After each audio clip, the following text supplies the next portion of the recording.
എൻ്റെ പേര് ലിസമ്മ. ഞാൻ ഏറ്റുമാനൂർ ക്രിസ്തുരാജ ഇടവകയിൽ നിന്ന് വരുന്നു. ഞാൻ ഇവിടെ ഇതിനു മുമ്പ് ഈ അൾത്താരയിൽ 2 പ്രാവശ്യം സാക്ഷ്യം പറഞ്ഞതാണ്. പരീക്ഷ തോറ്റ എൻ്റെ മോളുടെ സാക്ഷ്യം ഈ കഴിഞ്ഞ പ്രാവശ്യം വന്നപ്പം ഞാൻ പറഞ്ഞതാണ്, UK എൻ്റെ മോൾ പാസ്സായ കാര്യം. ഇപ്പോൾ ഞാൻ ഇവിടെ പറയുന്നത്, എനിക്ക് ഉടമ്പടി പുതുക്കാൻ വന്നതിന് ശേഷം എനിക്ക് ലഭിച്ച അത്ഭുതകരമായ സാക്ഷ്യത്തെക്കുറിച്ചാണ്. എൻ്റെ മോള് എൻ്റെ ഉടമ്പടിയുടെ ഒരു നിയോഗമായിരുന്നു. എൻ്റെ മൂത്ത മോള് സ്വീഡനിൽ വർക്ക് ചെയ്യാൻ ഹസ്ബൻഡ് കൂടെ താമസിക്കുകയാണ്. 1 വർഷമായിട്ടും അവർക്ക് അവിടെ അവരുടെ വിസ പുതുക്കി കൊടുക്കുന്നില്ലായിരുന്നു. അപ്പം ഞാൻ ഉടമ്പടിയിൽ വെച്ച ഒരു നിയോഗമായിരുന്നു. അവൾക്ക് ഈ ഉക്രൈൻ്റെ യുദ്ധം വന്നതിന് ശേഷം അവർക്ക് ഉടമ്പടി പുതുക്കി കിട്ടുമോ എന്ന് പേടിയായിരുന്നു. 1 മാസം 2 മാസം കൊണ്ട് കിട്ടേണ്ട വിസ അവർക്ക് പുതുക്കി കിട്ടുന്നില്ലായിരുന്നു. അപ്പോൾ അവർക്ക് ആകെ വിഷമമായി. ഞാൻ മോളോട് പറഞ്ഞു, മോളെ ഒന്നും വിഷമിക്കേണ്ട, അമ്മയുടെ ഈ കൊടുത്ത കാര്യമാണ്, അമ്മ അത് പുതുക്കി തന്നോളും എന്ന് ഞാൻ പറഞ്ഞു. അവർ വേറെ കൺട്രി നോക്കണം, അങ്ങനെയൊക്കെ ആകെ വിഷമമായിരുന്നു. ഞാൻ ഉറപ്പ് പറഞ്ഞു, തരുമെന്ന് പറഞ്ഞു. അതേമാതിരി തന്നെ അമ്മ ഈ കഴിഞ്ഞ ഞാൻ അമ്മയോട് പറഞ്ഞിരുന്നത്, 3ാമത്തെ ഉടമ്പടി പുതുക്കുമ്പോൾ ഞാൻ ഇവിടെ വരുന്നതിന് മുമ്പ് മോൾക്ക് ഉടമ്പടി പുതുക്കി കിട്ടി, വിസ റിന്യൂ ചെയ്ത് സ്വീഡനിൽ കിട്ടിയെന്നുള്ളത് വേണമെന്ന് ഞാൻ അമ്മയോട് പറഞ്ഞിരുന്നു. അമ്മ അതേമാതിരി തന്നെ ഞാൻ പറഞ്ഞു. ഇപ്പോൾ ഇന്ന് ഞാനിവിടെ ഉടമ്പടി 3ാമത്തെ പ്രാവശ്യം പുതുക്കാൻ വന്നതാണ്. അതിന് മുമ്പ് ഈ 3-4 ദിവസങ്ങൾക്ക് മുമ്പ് അവിടെ പുതുക്കി കിട്ടാതിരുന്ന സ്വീഡനിലെ വിസ അവർക്ക് പുതുക്കി അമ്മ കൊടുത്തു. 2ാമത്തെ കാര്യം ഒരു അത്ഭുത രോഗസൗഖ്യമാണ്. ഞാൻ മെഡിക്കൽ ഫീൽഡിൽ വർക്ക് ചെയ്യുന്ന വ്യക്തിയാണ്. എൻ്റെ ഹസ്ബൻഡ് ഫാർമസിസ്റ്റാണ്. ഞാൻ ഹെൽത്ത് സർവീസിലെ നേഴ്സായിട്ട് 35 വർഷം വർക്ക് ചെയ്ത വ്യക്തിയാണ്. എൻ്റെ മോള് ഫാർമസിസ്റ്റാണ്. ഞാനിത് പറഞ്ഞത് ഈ അസുഖത്തിൻ്റെ ഇത് പറയാൻ വേണ്ടി മാത്രം പറഞ്ഞതാണ്. എനിക്ക് ഇവിടെ ഞാൻ ഉടമ്പടി എടുക്കാൻ വരുമ്പോൾ എനിക്ക് ചെറിയൊരു അസുഖമുണ്ടായിരുന്നു. ഇതൊരു പ്രൈവറ്റ് പാർട്ടിലൊരു ഇറിറ്റേഷനായിട്ടാണ് തുടങ്ങിയത്. അത് ഞാൻ വർക്ക് ചെയ്യുന്ന ഹോസ്പിറ്റലിലെ ഡോക്ടേഴ്സ്, ഗൈനക്ക്, സ്കിന്ന് എല്ലാവരും എനിക്ക് മെഡിസിൻ തന്നു. ഞാനതെല്ലാം കഴിക്കും. ആർക്കും എൻ്റെ അസുഖം എന്താണെന്ന് കണ്ടുപിടിക്കാൻ പറ്റിയിട്ടില്ല. ഞാനപ്പോൾ ഉടമ്പടി പാലിക്കുന്നുണ്ടായിരുന്നു. ഉടമ്പടിയിൽ തന്നെ പോയിക്കൊണ്ടിരുന്നു. ഞാൻ ഓരോ പ്രാവശ്യം മെഡിസിൻ കഴിക്കുമ്പോഴും ഞാൻ അമ്മേനെ വിളിച്ച് പ്രാർത്ഥിച്ചാണ് കഴിച്ചുകൊണ്ടിരുന്നത്. ഞാൻ അത് കഴിഞ്ഞ് 2 ആഴ്ച കഴിഞ്ഞ് അവിടുത്തെ മെഡിസിൻ കഴിച്ചു. അവിടുത്തെ ഡോക്ടേഴ്സ് എല്ലാം നോക്കിയിട്ടും അവർക്ക് രോഗം ഡയഗ്നോസ് ചെയ്യാൻ പറ്റിയില്ല. അവർ തരുന്ന മെഡിസിൻസ് എന്താണെന്ന് ഞങ്ങൾ മെഡിക്കൽ ഫീൽഡിലായ എനിക്കും അറിയാം, ഹസ്ബൻഡിന് അറിയാം, മോൾക്കും അറിയാം. പിന്നെ എന്നെ കാരിത്താസിലെ ഹോസ്പിറ്റലിലോട്ട് കൊണ്ടുപോയി. കാരിത്താസിലെ വല്ല പ്രഗത്ഭനായ ഗൈനക്കോളജിസ്റ്റിനെ കാണിച്ചു. ഗൈനക്കോളജിസ്റ്റ് CT സ്കാന്, MRI എല്ലാം ചെയ്ത് യൂട്രസ് സംബന്ധമായ പ്രോബ്ലം ഒന്നും കണ്ടുപിടിക്കാൻ പറ്റിയില്ല. ഡോക്ടർ മെഡിസിൻ എഴുതിയത് ഡിപ്രഷൻ്റെ മെഡിസിനാണ്. അത് കഴിക്കാൻ പറഞ്ഞു. 2 ആഴ്ച കഴിക്കാൻ പറഞ്ഞു. എന്നിട്ടും കുറവില്ല. വീണ്ടും എന്നെ ന്യൂറോളജി, സ്കിന്ന്, എൻഡോക്രൈനോളജി ഈ 4 ഡിപ്പാർട്ട്മെൻറ്റിലെയും ഡോക്ടേഴ്സിനെ എന്നെ കാണിക്കാൻ റെഫർ ചെയ്യുകയാണ്. ഞാൻ പിറ്റേ ദിവസം പോകാൻ നേരത്ത് ഞാൻ അമ്മയോട് പറഞ്ഞു, അമ്മേ, സാധാരണ പെൺമക്കളുടെ കാര്യങ്ങളെല്ലാം അപ്പന്മാരോട് ആദ്യം അമ്മയോടാണല്ലോ നമ്മൾ പറയുന്നത്. ഞാൻ അതേമാതിരി അമ്മയോട് പറഞ്ഞു, അമ്മേ, എൻ്റെ 2 മക്കളും വിദേശത്താണ്, എൻ്റെ കൂടത്തിൽ വരാൻ പോലും ആരുമില്ല, ഞാനും ഹസ്ബൻഡും മാത്രമേ ഉള്ളൂ. അമ്മയും തിരുക്കുമാരനും കൂടെ വന്ന് ഈ അസുഖം എന്താണെന്നൊന്ന് കണ്ടുപിടിച്ച് തരണമെന്ന് പറഞ്ഞു. വീണ്ടും ഞങ്ങൾ അവിടുത്തെ എല്ലാ ഡിപ്പാർട്ട്മെൻറ്റിലും കയറി. ആർക്കും എൻ്റെ അസുഖത്തെക്കുറിച്ച് ഒരു വ്യക്തമായ ധാരണയില്ല. അവർ മെഡിസിൻ തരും. അങ്ങനെ ഞാൻ വളരെയധികം വിഷമിച്ചു. വീണ്ടും എന്നെ അവർ അമൃതയ്ക്ക് റെഫർ ചെയ്തു. അമൃതയിൽ ചെന്ന് അവിടുത്തെ ഇൻവെസ്റ്റിഗേഷൻസ് എല്ലാം നടത്തി. അവിടുത്തെ ഡിപ്പാർട്ട്മെൻറ്റുകളിലെല്ലാം കയറി ഇറങ്ങി. അസുഖം കണ്ടുപിടിക്കാൻ ആർക്കും പറ്റുന്നില്ല. വീണ്ടും ഞാൻ ആകെപ്പാടെ വിഷമിച്ചു, മനസ്സ് വിഷമിച്ചു. എനിക്ക് കുളിക്കുന്നതിനോ യൂറിൻ പാസ് ചെയ്യുന്നതിനോ ഒന്നും എനിക്ക് സാധിക്കുന്നില്ല. നീറല്, വേദന, പുകച്ചിൽ. സ്ത്രീകൾക്കറിയാം, സ്ത്രീകൾക്ക് വരുന്ന ഈ ബുദ്ധിമുട്ടുകളെ സഹിക്കാൻ സാധാരണ ഒരു സ്ത്രീകൾക്ക് സാധിക്കില്ല. അത്ര ബുദ്ധിമുട്ടാണ് ഞാൻ അനുഭവിച്ചുകൊണ്ടിരുന്നത്. ഈവൻ എൻ്റെ ഹസ്ബൻഡ് പോലും പറഞ്ഞു, ഇത് മനസ്സിൻ്റെ തോന്നൽ കൊണ്ടായിരിക്കും എന്ന് പറഞ്ഞു. അതിനുള്ള എല്ലാ എവിഡൻസുകളും രേഖകളും എല്ലാം ഞാൻ ഇവിടെ കൊണ്ടുവന്നിട്ടുണ്ട്. അത് കഴിഞ്ഞ് വീണ്ടും എന്നെ അമൃത ഹോസ്പിറ്റലിൽ നിന്ന് അവിടുത്തെ എല്ലാ ഇൻവെസ്റ്റിഗേഷൻസും കഴിഞ്ഞു. അവർക്കും കണ്ടുപിടിക്കാൻ പറ്റുന്നില്ല. ഞാൻ പിന്നെ വീണ്ടും എന്നെ ഇൻഡോമേരിക്കയിലോട്ട് കൊണ്ടുപോവുകയാണ്. ഇൻഡോമേരിക്ക കൊണ്ടുപോയി കഴിഞ്ഞപ്പം അവിടുത്തെ ഡോക്ടേഴ്സ് MRI സ്കാൻ ചെയ്തു. പെൽവിസ്, സ്പൈന് എല്ലാത്തിൻ്റെ MRI സ്കാൻ ചെയ്തു. MRI ചെയ്തുകൊണ്ടിരിക്കുന്ന സമയത്ത് ഞാൻ വിശ്വാസപ്രമാണം ചൊല്ലി ഈ ഉടമ്പടി വസ്തുക്കൾ ഉപയോഗിച്ചിട്ടാണ് ഞാൻ പോയത്. എനിക്ക് ഉടമ്പടി കാശ് രൂപ എൻ്റെ കയ്യിലുണ്ട്. ഞാൻ ഈ വിശ്വാസ പ്രമാണം ചൊല്ലി ഞാൻ ഈ അവിടെ കിടന്ന് പ്രാർത്ഥിക്കുകയാണ്. ഞാൻ പ്രാർത്ഥിക്കുന്ന സമയത്ത് നമ്മുടെ പ്രിയപ്പെട്ട ബഹുമാനപ്പെട്ട ജോസഫ്, ഞാൻ കണ്ണടച്ച് പ്രാർത്ഥിക്കുന്ന സമയത്ത് ബഹുമാനപ്പെട്ട ജോസഫച്ചനെ അച്ഛൻ പ്രാർത്ഥിക്കുന്നത് ഇങ്ങനെ ഞാൻ കാണുകയാണ്. ജോസഫച്ചനെ തന്നെ ഞാൻ കണ്ടുകൊണ്ടിരിക്കുകയാണ് പ്രാർത്ഥിക്കുന്ന സമയത്ത്. അപ്പോൾ എനിക്ക് മനസ്സിലായി ഇതുകൊണ്ടൊന്നും ഈ വൈദ്യശാസ്ത്രമൊന്നും അല്ല, ഇത് രക്ഷപ്പെടത്തില്ല എന്ന് എനിക്ക് വ്യക്തമായിട്ട് ബോധ്യമായി.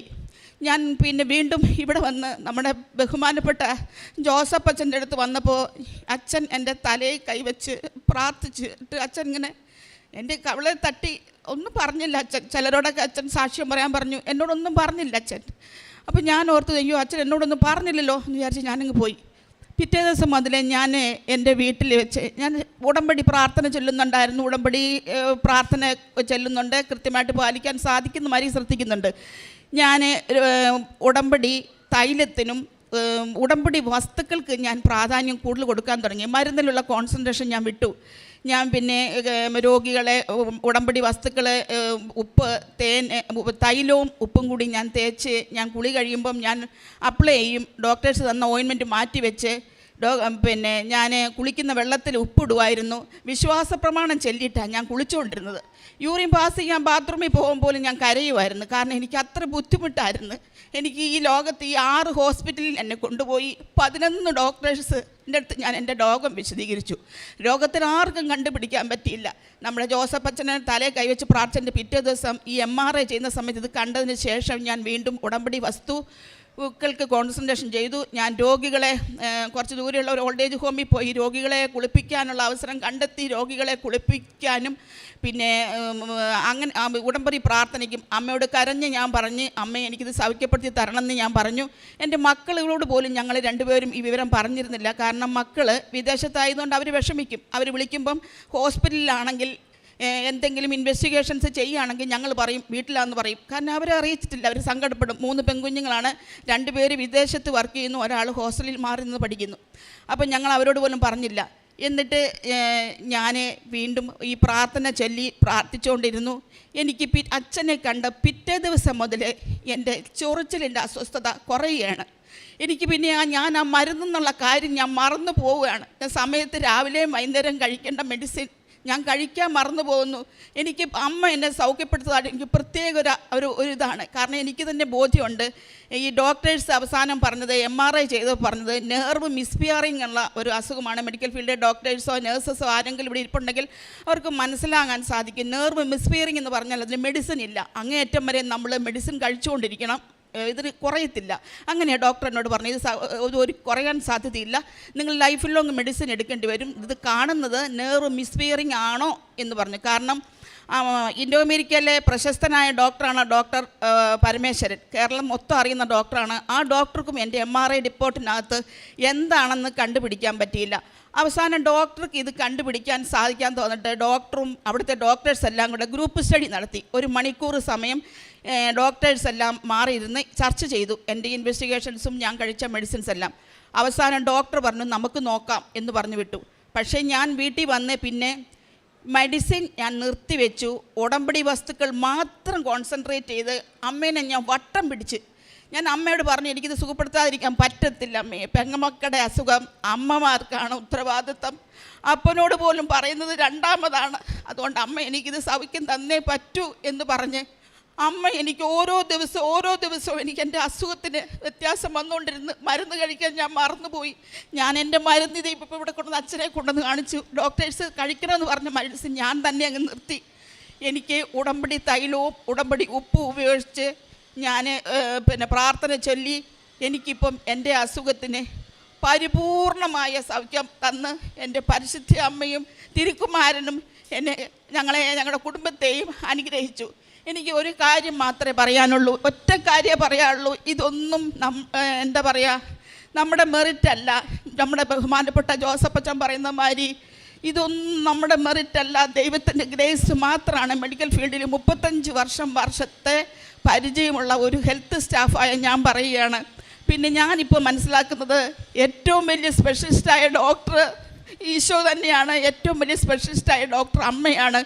ഏറ്റവും വലിയ ഡിപ്പാർട്ട്മെൻറ്റ് സ്വർഗമാണ് എന്ന് ഞാൻ മനസ്സിലാക്കുന്നു. ഉടമ്പടിയിൽ നമ്മൾ കൃത്യമായിട്ട് ഉടമ്പടി പാലിക്കുകയാണെങ്കിൽ, ചെയ്യാവുന്നത്ര എഫേർട്ട് എടുത്ത് ഉടമ്പടി പാലിക്കുകയാണെങ്കിൽ തീർച്ചയായിട്ടും വൈദ്യശാസ്ത്രം ഒന്നുമല്ലെന്ന് ഈ വൈദ്യശാസ്ത്രത്തിൽ ഇത്രയും നാളും വർക്ക് ചെയ്ത ഞാൻ ഇത്രയും എല്ലാവരുടെയും മുമ്പിൽ ഞാൻ പറഞ്ഞുകൊണ്ട് എനിക്ക് അമ്മയും ഈശോയും തന്ന വൈദ്യശാസ്ത്രം ഉപേക്ഷിച്ച ഈ അസുഖം മാറ്റി തന്ന തിരുക്കുമാരനും ഈശോയ്ക്കും കൊടാനുകോടി എത്ര നന്ദി പറഞ്ഞാലും മനസ്സിലാകില്ല. സ്ത്രീജനങ്ങളെ ഓർത്ത് നോക്കിക്കുക, ഒരു സ്ത്രീ അനുഭവിച്ച ദുരിതമാണ് ഞാനിപ്പോൾ ഇവിടെ പറഞ്ഞത്.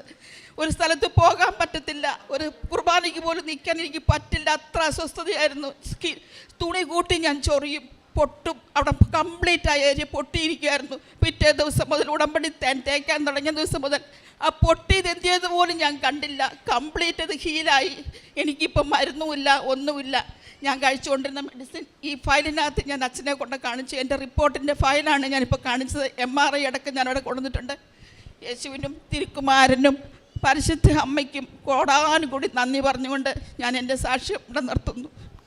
പരിശുദ്ധ അമ്മയ്ക്ക് യേശുവിനും നന്ദി പറയാം. പരിശുദ്ധ അമ്മയ്ക്ക് യേശുവിനും പ്രത്യേകമായിട്ട് നന്ദി പറയാം. മരിയൻ ഉടമ്പടിയിലൂടെ ലഭിക്കേണ്ട വലിയ ബോധ്യങ്ങളാണ്. പ്രത്യേകിച്ച് സ്വർഗമെന്ന വലിയ യാഥാർത്ഥ്യത്തിലേക്ക്, നിത്യതയുടെ ഒരു തലങ്ങളിലേക്ക് എത്തിച്ചേരാനും ഈ മരിയൻ ഉടമ്പടി നമ്മെ സഹായിക്കുന്നുണ്ട്. പ്രത്യേകമായിട്ടും നമ്മുടെ ലക്ഷ്യങ്ങൾ വയ്ക്കേണ്ടത് ഈശോയിലും അമ്മയിലുമാണ്. നമ്മൾ ആശ്രയിക്കേണ്ടത് ദൈവത്തിലാണ്, ലോകത്തിലേക്കല്ല, മറ്റുള്ള വ്യക്തികളിലേക്കല്ല, ഡോക്ടേഴ്സ് എന്ത് പറയുന്നു എന്നുള്ളതിലല്ല. മറിച്ച് ദൈവവും അമ്മയും എന്ത് പറയുന്നു, ഈശോ എന്ത് പറയുന്നു, തൃത്വികദൈവം എന്ത് പറയുന്നു എന്നതായിരിക്കണം ഒരുവൻ്റെ ജീവിതത്തിലെ ഏറ്റവും അത്യന്തികമായിട്ടുള്ള ലക്ഷ്യവും എന്നതിൻ്റെ ഒരു സാക്ഷ്യമാണ് നമ്മളിപ്പോൾ കേട്ടത്.